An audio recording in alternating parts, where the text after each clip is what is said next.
جیسے پہلے روحانیت کا یہ عالم ہوتا تھا کہ اگر کوئی بچہ بیمار ہو گیا،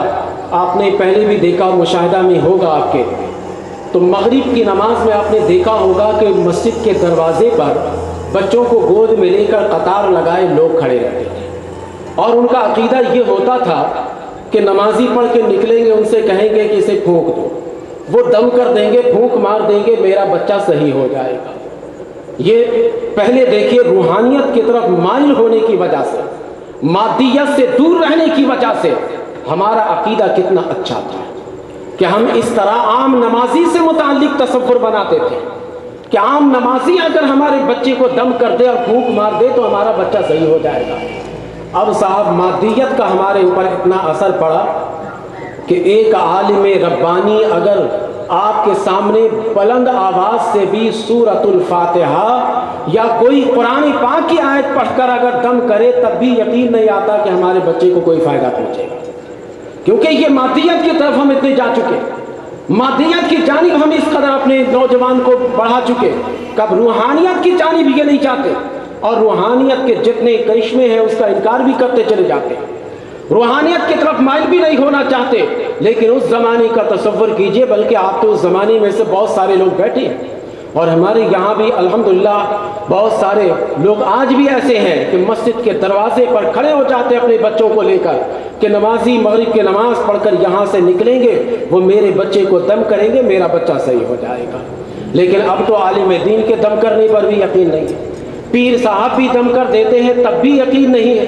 کہ پیر صاحب کے دم کرنے سے بھی صحیح ہو جائے، کیونکہ کتنے مرید ایسے میرے پاس آتے رہتے ہیں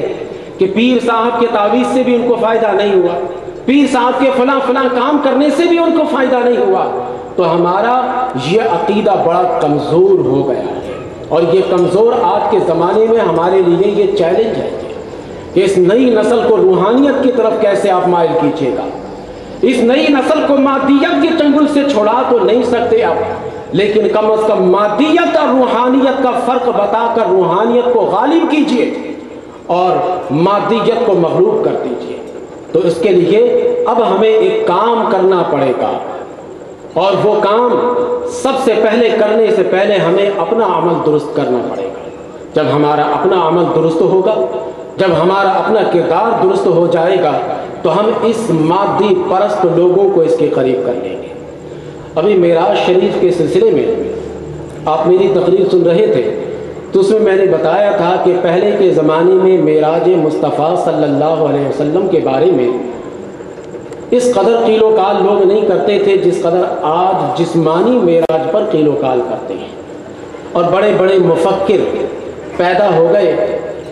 جو اس طرف ہی بحث کو لے کر چلے جاتے ہیں کہ نبی کریم علیہ السلام کو جسمانی معراج نہیں ہوئی، روحانی معراج ہوئی۔ اس قسم کے وہ